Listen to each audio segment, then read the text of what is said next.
பூஜ்யாய ராகவேந்திராய சத்யதர்மரதாய ச பஜதாம் கல்பவ்ருக்ஷாய நமதாம் காமதேனுவே கிருஷ்ணாய வாசுதேவாய தேவகி நந்தனாய ச நந்த கோபகுமாராய கோவிந்தாய நமோ நமः. ஐந்தாவது வேதம் என்று போற்றப்படும் மகாபாரதம் பார்த்து வருகிறோம். இப்போ அஞ்ஞானவாசம் முடிவடைந்து இருந்தது. இந்த நேரத்தில் உத்தரகுமாரங்கிட்ட நானே அர்ஜுனன் அப்படின்னு சொன்ன உடனே அவனுக்கு பயங்கர சந்தோஷம். ஏன்னா பாண்டவர்கள் எப்பேற்பட்டவர்கள் அப்படின்னு சொல்லிட்டு அவன் ஏற்கனவே தெரிந்திருந்தான். அவர்களுக்கு அதர்மம் நடந்தது அப்படின்னு ஒரு விடலை பையனுக்கு கூட தெரிந்திருக்கிறது, பாண்டவர்களுக்கு எதிராக அதர்மம் நடந்துள்ளது அப்படின்னு சொல்லிட்டு. வாழ்நாளில் ஒரு முறையேனும் அர்ஜுனனை கண்ணால் பார்த்து விட மாட்டோமா அப்படின்னு சொல்லிட்டு ஏங்கி தவித்த அந்த உத்தரகுமாரனுக்கு அந்த அர்ஜுனன் கூடவே இருக்கக்கூடிய பாக்கியம் கிடைத்தது. எப்பொழுது அந்த காண்டீப தனுசை அவன் பார்த்தானோ அப்பொழுதே அவனுக்கு மிக தைரியம் வந்தது உத்தரகுமாரனுக்கு. அப்போ நான் ரதத்தை செலுத்துகிறேன் அப்படின்னு சொல்லிட்டு தைரியமாக வந்தான். தேவதத்தம் என்கின்ற சங்கத்தை முழங்க. இப்போ இதில் என்ன அப்படின்னு கேட்டிங்கன்னா, நிச்சயமாக அவனை எதிர்கொள்ள முடியாது அப்படின்னு சொன்ன உடனே பீஷ்மர் சொன்னார், நீ இருக்கக்கூடிய சன்னியத்தில் பாதியை நீ எடுத்துட்டு நீ பாட்டிக்கு கிளம்புன்னு துரியோதனன் கிட்ட சொல்ல. இப்போ நேராக வந்த உடனே இந்த நேரத்தில் என்ன விஷயம் நடந்தது ஆச்சரியம் அப்படின்னா, ஆகாசத்தில் சரி இந்த யுத்தத்தை பார்ப்பதற்காக அனைத்து தேவதைகளும், எப்படி அப்படின்னா தேவதைகள்னா தேவதைகள் மட்டுமல்ல, ராஜர்கள் இத்தனை பேரும் தங்களுடைய குடும்ப சகிதமாக நின்று அங்க கொஞ்சம் கூட இடம் இல்லாதபடி நின்று என்ன நடக்க இருக்கிறது, 13 வருடம் கழித்து அர்ஜுனன் ஒரு யுத்தம் செய்யறான்னா அது எப்படி இருக்கும் தெரியுமா அப்படிங்கிற ஒரு ஆச்சரியம் அவர்களுக்கு. அந்த தேவதைகள் எப்படி அப்படின்னா அவங்க வரிசையாக நின்று கொண்டிருந்தது. பக்கம் பக்கத்தில் ஒரு வீடுகள் வரிசையாக கட்டப்பட்டிருந்தால் எப்படி இருக்குமோ, ஏன்னா அங்க உட்கார்ந்து கொண்டு வேடிக்கை பார்க்க வேண்டும், இப்பேற்பட்ட ஒரு ஆச்சரியமான ஒரு நிகழ்வு அப்படின்னு. இவங்க நின்னதுனால என்ன ஆச்சு அப்படின்னு கேட்டிங்கன்னா, சூரியனுடைய கிரணங்கள் நம்ம பூமியில விழ முடியாத அளவுக்கு, அந்த அளவுக்கு தேவதைகள் அனைவரும் ஆகாயத்தில் நின்று கொண்டு இவனுடைய யுத்தத்தை பார்ப்பதற்கு ஒருவர் மேல் இடித்து கொண்டு நின்று கொண்டிருந்தனர் அப்படின்னு சொல்லிட்டு. ஆனால் அந்த நேரத்தில் எப்படி இருக்கு அப்படின்னா, அந்த காற்று மென்மையாக வீச தொடங்கியது. அதாவது கந்தம், சந்தனம், அந்த சந்தனை வாசனையோடு கூட்டிய காற்று வீசியது அப்படின்னு எழுதுறாங்க. எப்படி இருக்குன்னா, அந்த தேவதைகளுடைய உடம்பில் இருக்கக்கூடிய வந்த அந்த வெளிச்சம் பிரகாசத்துக்கு என்ன சொல்லுது, குறைவே இல்லாத மாதிரி அந்த யுத்த ரணாங்கம் இருந்தது அப்படின்னு. நானாவிதமான ராஜர்கள், அதாவது ஸ்வேத ராஜா, நிருக்க ராஜா, மாந்தாத்தா, அப்புறம் காத்த வீரியாஜனா மற்றும் ரகு, இந்த மாதிரி மிக இன்னும் சொல்ல போனா பாண்டுராஜன், ஹரிச்சந்திரன் உட்பட, பாண்டுராஜன் யாருன்னா அவனுடைய பையன்தான் யாரு, அர்ஜுனன்.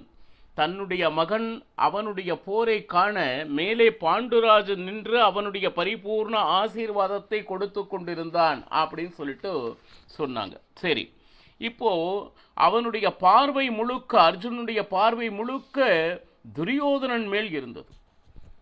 பார்த்தா அங்க துரியோதனன் இவனை கண்ணுக்கே தென்படல. முதல்ல பசுக்களை நான் விடுவிக்கிறேன் அப்படின்னு சொல்லிட்டு, அது என்னது, அந்த பானங்கள் மழையென பொழிந்தான் யாரு, அர்ஜுனன். அந்த கோவுகளை யாரெல்லாம் ரட்சணை செய்து கொண்டிருந்தார்களோ அந்த வீரர்கள் ஐயோ அம்மா என்று ஓடி சென்றனர். அப்போ முதல்ல அந்த பசுக்கள் விடுபட்டது அப்படின்னு சொல்லிட்டு எழுதுறாங்க. அது மட்டுமல்லாமல் அந்த பானங்களுடைய மழை போல விழுந்த அந்த விஷயத்தை பார்த்தான். உடனே அப்ப சொன்ன அஸ்வத்தாமன் யாரு, கர்ணனை பார்த்து, வெறுமனே ஜம்பத்தினால பேசிட்டு இருந்தையே, நான் அதை செஞ்சிடுவேன் இதை செஞ்சிடுவேன் அப்படின்னு சொல்லிட்டு பார், சிம்மத்தை போல வந்து கொண்டிருக்கிறான். இப்பொழுது உன்னுடைய வீரத்தை காட்டு. வெறுமனே பேசிக் கொண்டிருப்பதில் எந்த விதமான பிரயோஜனமும் இல்லை. எல்லாரையும் முடித்து விடுவேன் என்கின்ற கங்கணம் கட்டிக்கொண்டு 13 வருஷத்தை கோபத்தினை மனதில் வைத்துக்கொண்டு பலவிதமான அஸ்திர சஸ்திர வித்தைகளை கற்றுக்கொண்டு பாருங்க, இப்ப என்ன பண்ற? அவனை எதிர்த்து நிக்க போறியா இல்ல ஓடி போறியா? எவ்வளவு பெரிய அவமானமாகும் தெரியுமா நீ ஓடி போனா அப்படின்னா. அப்போ கர்ணன் சொல்றான், எனக்கு துளி கூட பயம் இல்லை. அர்ஜுனன் என்ன, அந்த பகவான் கிருஷ்ணன் வந்தாலே நான் பயப்பட மாட்டேன். அப்பவும் பாருங்க, ஆமா கரெக்டு, அவன் பலசாலி, ஆஹா, அதைக்கு எந்த விதமான வார்த்தையும் கர்ணனிடமிருந்து வருவதில்லை. எனக்கு என்ன பயம், அப்படிதான் பேசினான் கர்ணன். இப்ப இந்த நேரத்தில் தூரத்தில் துரியோதனன் இருப்பதை கண்டான். உடனே அவனை நோக்கி அர்ஜுனுடைய ரதம் வந்து கொண்டிருந்தது. இப்ப என்ன ஆச்சு? கர்ணா, விடாதே, அர்ஜுனன் பார் என்னை நோக்கி வந்து கொண்டிருந்தான், அவனை கொன்றுவிடு அப்படின்னு சொல்லிட்டு துரியோதனுடைய கட்டளை.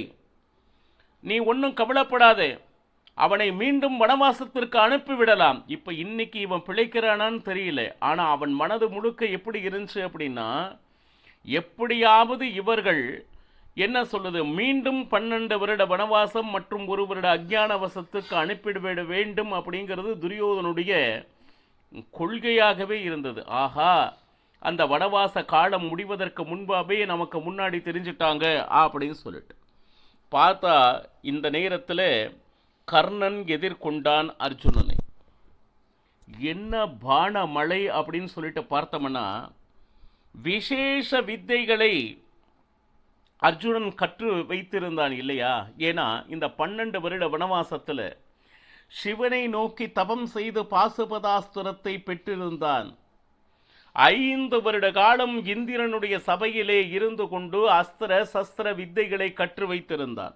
அதையெல்லாம் பார்த்து கடைசியில் என்ன ஆச்சு அப்படின்னு கேட்டீங்கன்னா, கர்ணன் அமர்ந்திருந்த ரதத்தில் இருக்கக்கூடிய குதிரைகளை வீழ்த்தினான்.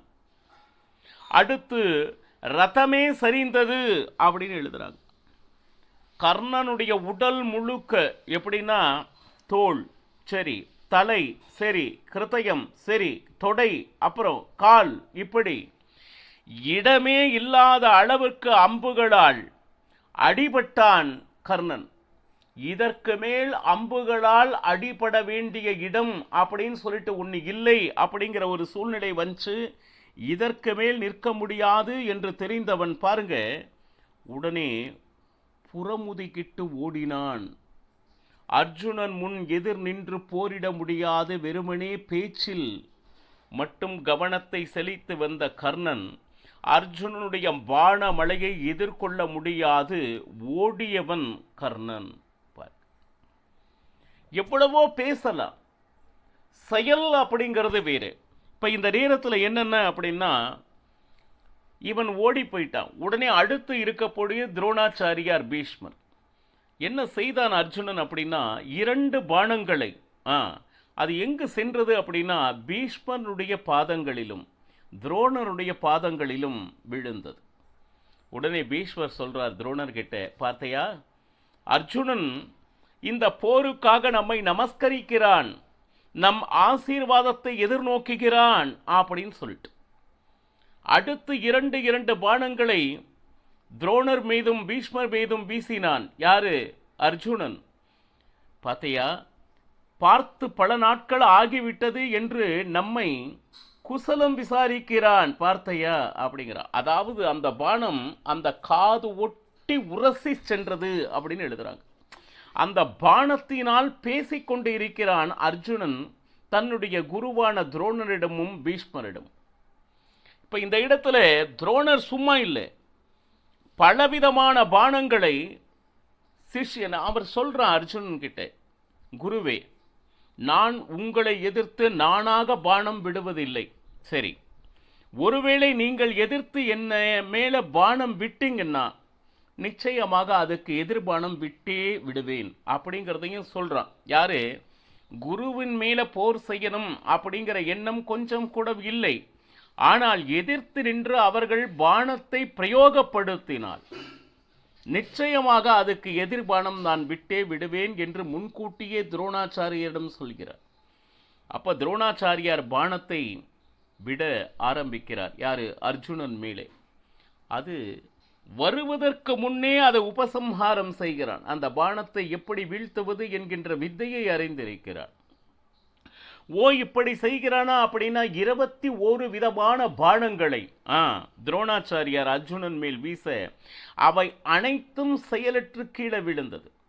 எதிராக இவன் என்ன செஞ்சானா, ஒரு 1000 பானங்களை ஒரே பாருங்க, ஒரு தடவை அம்பு அந்த பானத்தை விட்டா அது 1000 ஆகி துரோணர் மேல விழுகும்.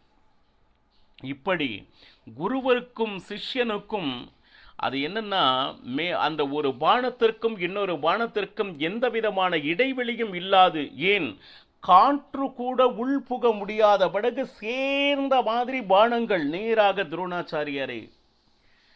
இப்ப பார்த்தா ரொம்ப நேரமா போர் புரிந்ததுல துரோணாச்சாரியார் கொஞ்சம் அந்த டயர்டு, அப்படின்னா ரொம்ப சலிப்புடன் சலிப்புன்னு சொல்ல முடியாது.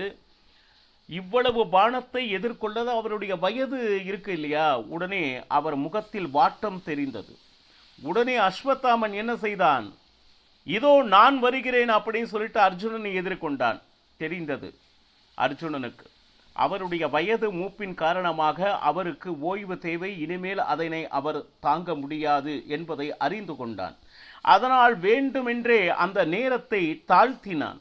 இப்ப இந்த இடத்துல அந்த ருத்ரனாங்கிடத்திலிருந்து துரோணரும் விலகி கொண்டார்.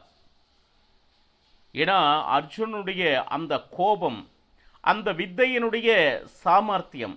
இப்ப என்னாச்சு, அடுத்த அஸ்வத்தாமன் அவனும் சளைத்தவன் அல்ல, அவனும் மிகப்பெரிய வீரன் தான். ஆனால் அர்ஜுனனுடைய பானமலை முன்னாடி யார் ஒருவரும் நிற்க முடியாத அளவிற்கு அவருடைய சாகசங்கள் இருந்தது. மேலே அத்தனை பேரும் தேவதைகளும் ராஜர்களும் பார்த்து சந்தோஷ பூமலை என்ன சொல்லுது, அவர்கள் அனைவரும் அர்ஜுனனுக்கு ஆசீர்வதித்து பலே பலே அப்படிங்கிற ஒரு கோஷத்தை வேற கொடுத்து கொண்டு இருந்தனர்.